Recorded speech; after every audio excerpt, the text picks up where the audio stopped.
послушайте, мой Дикон. Да вы почти что Эдмонд. Нет, вы святой, как Алан. И так же вы умны.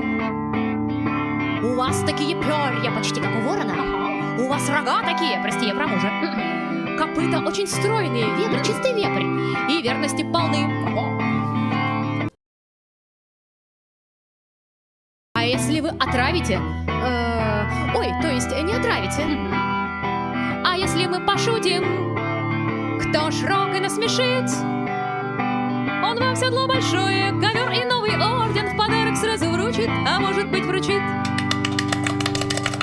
И глупый Ричард Тогдell, и бедный Ричард Тогдell, несчастный Ричард Тогдell.